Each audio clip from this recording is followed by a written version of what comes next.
Kur e kam dëgjuar për të parë këtë histori, nuk e kam besuar, në një qytet të vogël në Shqipëri, të gjithë flisin për një histori dashurie jashtë çdo imagjinata. Dy kushërinj që ishin dëbuar nga familjet dhe bashkëjetonin. Me gjithë luftën e familjes për t'i mbajtur larg, ata nuk ja dolën. Ja, që nuk dëm, të mbive, nuk e du si e to. Sonte me ne është nëna e djalit, tezja e vajzës me të cilën ai është dashuruar. Po që dashuri i ka fryrë dikush, nuk e bën të djalin atë. Po jeta është e tillë, unë nuk e mohoj dot si djalë. Kam 5 vite pa, me qenë zena, po me të nuk është atë. Të gjithë na e bëjnë me gisht, na shkatra jetën. Unë akoma mendoj se jam në një ëndër dhe do vi një ditë, djali të më zgjoj, të më thotë, mami, ishte shaka. Akoma nuk e besoj. Po melli, më ka marrë shumë. Ke tentuar të flasësh me të? Kam tentuar, po ai thotë, ose prano gruan time, ose s'kemi punë bashkë. Dhe ti ke vendosur të jetosh pa e parë se sa ta pranosh sjelljen e tij. Po, kush më do ta pranonte? Sa do e dua, e kam rritur në 100 herë. Erdhi dita, na futi në dhe. Burrin tim, babain e tij e futi në dhe. Edhe prap nuk mjaftoi ta mbante larg nga ajo. Ç'të ta them? Si e kuptua ty që djali nisi të ushqente ndjenja për mbesën tuaj, për kushurirën e tij? Nuk ka dashuri atje. Ai është ngatruar në një histori që nuk di të jap shkedi. Po s'ka dashuri si mund të ketë? Me gjakun tënd? Ja. Jo. Ato që thot ai, apo ata që mbase duan të na pajtojnë, e thonë që djali e do. Ndodh. Po unë nuk e pranoj. E ka gjak më, e kupton? Është vajza e motrës time. E ka gjak, tamam. Nuk e kemi gjetur në rrugë vajzën, është vajza e motrës. Dakor, unë nuk dua të hyj në këtë bisedë për të vendosur emër asaj që ata kanë bashk, ose asaj që ata kanë zgjedhur të kenë bashk. Unë duhet të di më shumë rrethanat që thuan në këtë vendim. Ata janë rritur bashk? Po, janë rritur bashk. Ne jetojmë në një qytet. Motra është martuar në fshat. Janë shumë afër me ne. Dhe vajza rrinte shumë nga ne, sepse ndiqte shkollën. Mos ta bënte rrugën shkollë shtëpi çdo ditë, po thuaj se jetonte tek ne. Për të mirën e vajzës që ta ndiqte shkollën në qytet mendoam kështu. Ishin të vegjël. Ata që të vegjël kanë qëndruar bashkë, gati moshatar. Po jo vetëm ata, edhe fëmijët e tjerë tanët, bashkë janë rritur. Çdo themi tani që mos t'i lëm bashkë se mund të ndodhë kjo. Kujt ma mërë mendja?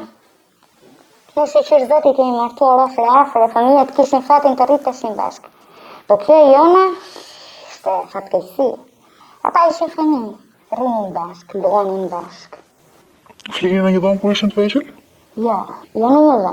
Domethënë, flinin në kuzhinë, aty shtronin për fëmijët se nuk ishin shumë dhoma që të flinin në dhoma të ndara.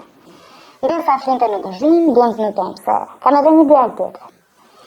Kur na vinin të afën të tjerë, fëmijët flinin në kuzhinë, shtronin këtë mundeshin, bibe, në shesh, se ashtu ishin kushtet, edhe ne ashtu jemi rritur. Po, ne pse s'kemi bërë si këta? Si u krijua lidhja e ngushtë mes tyre? Ata rrinin bashkë shumë. Ne ishim të lumtur se rriteshin bashkë, ku ta dinim se ç'po ndodhte mes tyre. Ase nuk imagjinonte dot. Ndërsa kishte hyrë në atë fazën delikate, të dy ishin adoleshentë edhe rrinin shumë bashkë. Ndërsa rrinte shumë tek ne, edhe kur kishte pushime, donte të rrinte tek ne. Edhe kur shkolla mbaronte në verë, ajo thoshte deri tek tezja.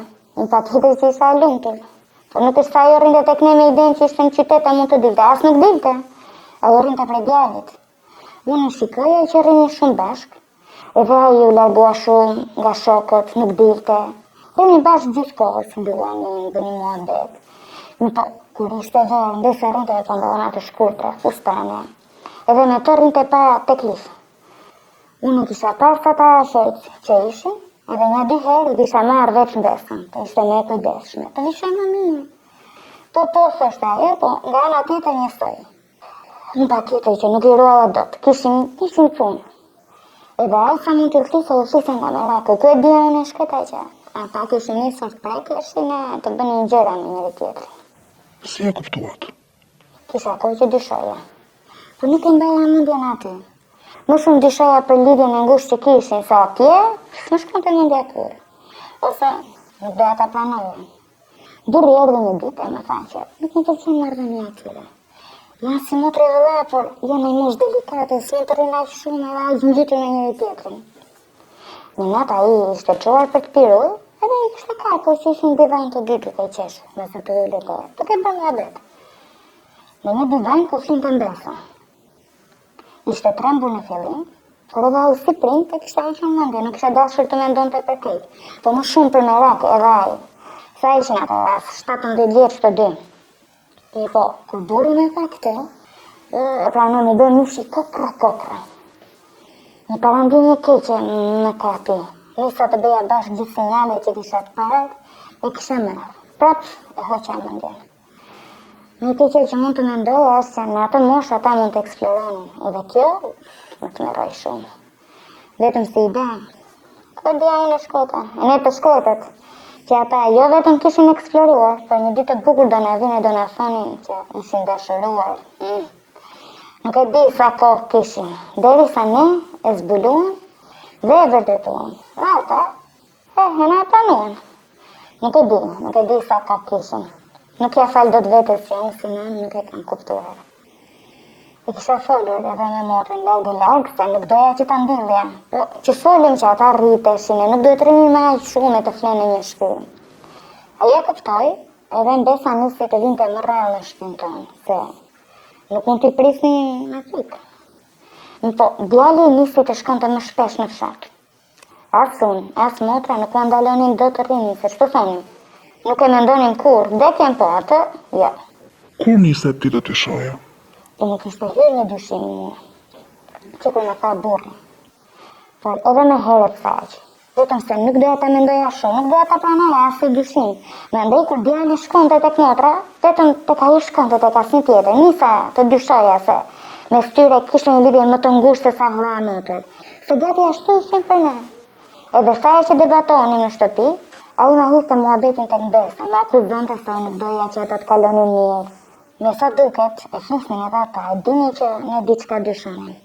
Vajza ishte me prodhimin ato kohë, edhe motra më kërkoi që të rrinte nga ne, sa ta mbyllte javën, se i kishte shumë herët në mëngjes.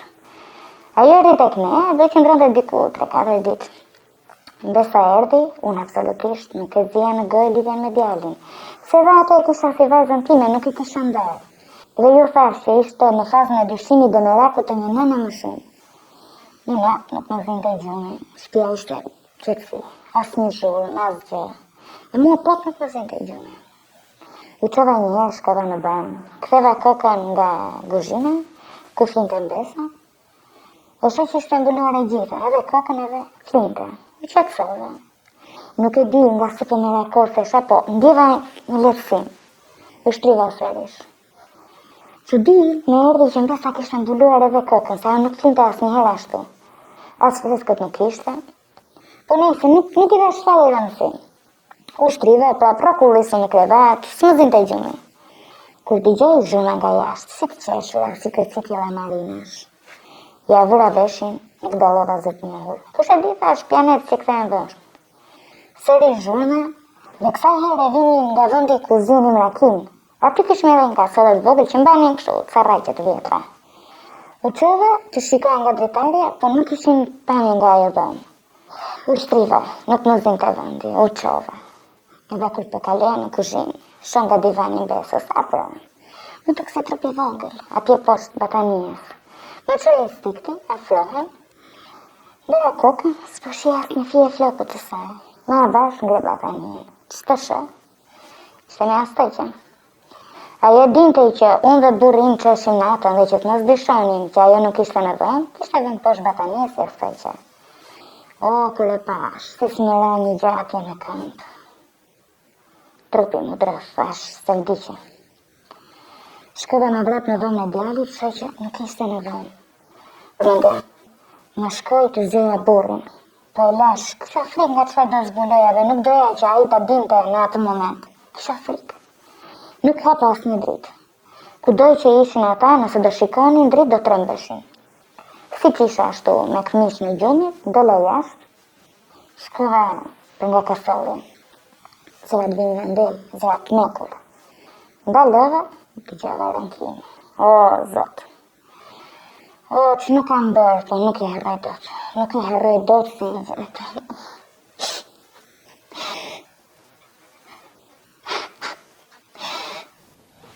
E kuptoj që është shumë e rëndë që rikthejnë ato kujtime, e ndalojmë ku të doni, kalojmë te ditët më vonë nëse doni. Denja jashtë kasolës, nuk e di përse. Sekunda që janë dukur si vite. Koka më rëndua, shikimi nisi të më zbej, me rëshin mund. Prapë, thash do e hapë. E hapë, edhe të mu lërit, kërë pash. Kisha u lërit të rejsh shumë, sa buri ishte zjuar erdi me vrapë. Shtë shihje, në kasolë ato dy lakuri që bëjnë ati që. E zezë. Si reaguan kur i panë? Si reaguan atë? Kush i pa? E s'kam gjuar me asgjë pas ati momenti, kur i pash ashtu, fjallin tim, besën time, ndova se do vdesja në vend. Edhe, a shumë doja që të merte mua ajo burrin tim. Pas kësaj ngjarje, ditën që ju zbuluat, humbët edhe bashkëshortin. Po, ai pësoj ataki nuk e përballoj dot. E diti humba të dy. Sa durate me një zot e di. Ai sul djali të rrahu, më rëndësën nga flokët, e sita në shtëpi, qëta nuk i kam thënë. Në telefon motrën, me smetës, sa erdi në shtëpi. Kërë nisi të drite, nuk qështë do të më zë. Djali veshte e dua, unë e dua. Ajo ishte trambitja me e medhe. Bërsa po ashtu fliste, ne duhemi. Dure nuk rezistoj me kërë gjante që edhe po zdriri ka s'me nuk të hiqej. Ata në thanë se kishin 3 vite. 3 vite në mundën të unë. Kjo falë do të vetës. Durishem për tokë. Në gjitha të situata harruan djalin e mbesën. Në ambulancën. Munduan të nxirë një gjuhën, po kotë, s'dishtë vëndë. Që të regoj me parë. Kjo zemra ime si nuk plasë. Se si jetoj akoma nuk e di. Të ndoj një herë them, e mirë që i kohë, se nuk dëgjën gjë, po unë e mjera që s'më merë zotin. Pas i djali humbi babajnë, ai dukej sikur u largua nga mbesa juaj, ose të paktën kështu mendonit ju apo jo? Sa me motër, të largua. Ashtu mendonim ne, mendonim se ishte një marrëzi e moshës. Ishin gati ta mbyllim atje. Njerëzit flisnin, ata e dinin, se djali fliste edhe me shokët, edhe ata e kishin hapur në lagje. Po ne bënim si kur ishin kashatema fëmijës. Motra e largoi mbesën, e qoj në Tiranë. Nuk ishim asnjë kontakt me të. Me motrën flisja se çfarë thaj ka edhe Amira njësoj si unë, me plagë në zemër. Shqyr njerëzit e burrit e saj ishin në Tiranë, edhe ata morën për të vazhduar shkollën e ndej, dhe si kur i vim ka pak, fjallëve të botës, ka përha. E pirsa djalin largë, se nuk doja që të humbisja dhe ato, nuk doja, tja vja në duke çfarë kishte bërë, në duke si kur ndihë në faj për humbjen e babait. Edhe më thoshte, ma, nuk gaboj më, jo pas asaj që ndodhi babit. E aq, me ndodha se ishte një gabim e adolescentës. Për 2 vite ata nuk patën në kontakt fare me njëri tjetrin. Edhe kur mbesa shkonte në shtëpi, nuk dilte fare. Më thoshte motra. Edhe djali kishte ndaluar edhe të pyeste për të, jo më të shkonte tek shtëpia motrës. Kështu mendonim ne, ka dhe ishëronte, ka ishim shumë gabim. Sa kohë qëndroi mbesa në Tiranë? 3 vite. Ndoj që i re të lartën atje. Dhe që asaj kohë ju mendoni se mbesa nuk kishte komunikim me djalin tuaj, si e mordë vesh që në fakt ata nuk ishin ndarë asnjëherë? Djali më thoshte se do fton nga shokët, ose të dalë nga shokët, do visat. Në fakt, shkon në Tiranë, vetëm sa për të parë. Se edhe mbesa, atje nuk ishte fush me lule, nuk e linin të dilnin. Po, kur shkonte në shkollë, nuk ishte më raj nga mrera. Pak muaj pas i vigjati, djali vente në Tiranë, e nuk e dija. Në mendonin se ata nuk ishin patur në komunikim, se ata flisin çdo ditë në telefon. Dhe her pas here, djali vente në Tiranë e takonte. Sa të kësien edhe për ne muj. Si e zbuluat? Djali me e tha, një ditë e bukur, tha, unë nuk jetoj dot kështu, unë e dua. Nuk jetoj dot pa të, do vdes për jetoj atë. Ja thash, edhe më të keqen. Në atë moment e më ripsi i gjendja se zbulava, thash, po, di si thash. E në di se sa dashur është kushurin. Nuk në të gjaj. I kënë të dy. Morë një shpi në një qytet tjetër e hati jetojnë edhe sot. Akoma. Nuk dohen me asnjërin prej nesh. Unë pranoni dashurin time sot, ose më harroni. Turq, që të bëjmë? Ke tentuar të lidhesh me ta? Në fillim po, të gjithme, familja jonë, familje motrës, në polici kemi shkuar. Asgjë, të dy thonë nuk jetojnë dot pa njëri tjetrin. Janë të dashuruar, të sëmurë. Po që shumë, nuk i zonë dot, shpjegim. Zoti lartë u arsyt se ne kemi bërë çmos e nuk i ndajnë dot. Janë të dy si të sëmurë, o njëri tjetrin o vdiqen. Në kanë lënë në një bank, edhe vuajti që shtë të them. Në natë me zi presin që djemë të tje gjë një vajzë, të martohen, djemë fëmijë. Besta unë, shpresoj që ata kur të mos bëjnë prindër. Si do jetoj e fëmijë? Mirë kjo, po si do dalë e fëmijë? Jo, asnjë gjë nuk i intereson, asnjë gjë. Se tani nuk janë më të vegjël, dikur të, po tani jo. Shtë të them, no, e vdekur mbi vej janë. Kisha dy bjem, tani kanë vetëm një. Zemra ime e di. Po motra ka arritur të flasë me Besën, kanë tentuar ata të krijojnë kontakt? Jo, asnjë, as ata. Edhe ajo ashtu ju thot, ose këtë ose vdiqen. Nuk me intereson, thot. Nuk rënë dot pa njëri tjetrin, duhem. Ja, kështu. Nëse ai të dëgjon sot, çfarë do të thotë? Të thojë diçka? Okej, mendoj se është më mirë të ndërpresim këtu, mos kalojmë në detaje të tjera, faleminderit që ishe sot me ne.